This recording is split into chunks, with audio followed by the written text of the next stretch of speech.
Okay, so we're here at the bottom down here of page 33, okay, where it says Sophie squinting. Sophie, squinting through the glare of the sun, saw several tremendous tall figures walking among the rocks about 500 yards away.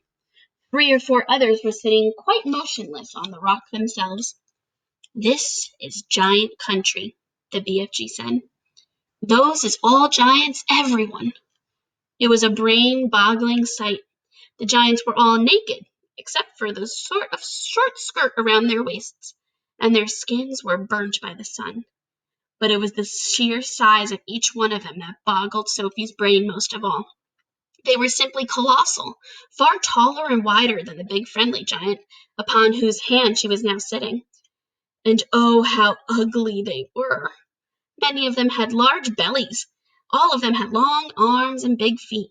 They were too far away for their faces to be seen clearly, and perhaps that was a good thing. What on earth are they doing? Sophie asked.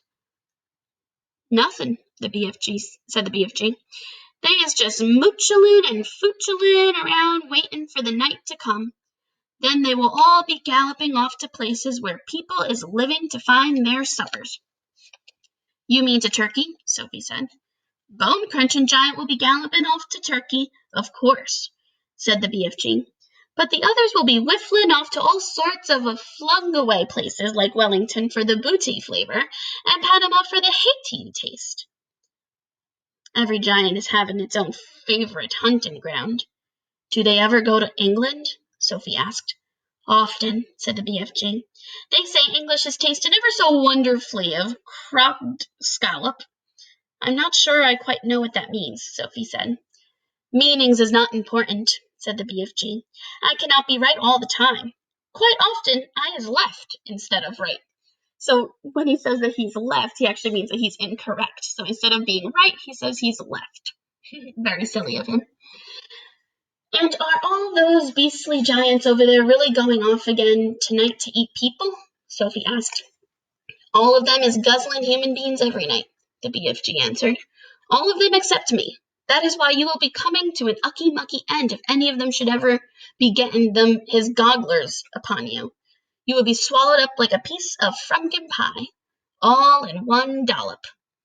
But eating people is horrible, Sophie cried. It's frightful. Why doesn't someone stop them? And who is going to be stopping them?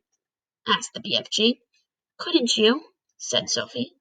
Never in a pig's whistle, cried the BFG. All of those meat-eating giants is enormous and very fierce. This is all at least 2 times my wideness and double my royal highness.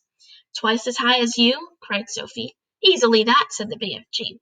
You was seeing them in the distance, but just wait till you get them close up. Those giants is all at least 50 feet tall with huge muscles and cockles alive-o. I is the titchy one. I is the runt. 24 feet is puddle nuts in giant country. So he's saying that he's actually the smallest giant, and we already know how big he actually is, but he's actually the smallest giant of all. You mustn't feel bad about that, Sophie said. I think you are just great. Why, even your toes must be as big as sausages. Bigger, said the BFG, looking pleased. They as big as bumblehammers. How many giants are there out there? Sophie asked. 9 altogether, answered the BFG. That means, Sophie said, that somewhere in the world every single night 9 wretched people get carried away and eaten alive. More, said the BFG. It's all dependent, you see, on how big the human being is. Japanese beans is very small, so the giant will need to gobble up about 6 Japanese before he is feeling full up. Others, like the Norway people and the Yankee Doodles, is ever so much bigger, and usually 2 or 3 of those make a good tuck-in. Yankee Doodlers are probably the United States people, people from America. But do these disgusting giants go to every single country in the world? Sophie asked. All countries except in Greece is getting visited sometime or another, the BFG answered. The country which a giant visits is depending on how he is feeling. If he is feeling very warm weather and the giant is feeling as hot as sizzlepan, he would probably be galloping far up into the Frisbee north to get himself an Eskimo or 2 to cool him down. A nice fat Eskimo to a giant is like a lovely ice cream lolly to you. I'll take your word for it, Sophie said. And then again, if it is a frosty night,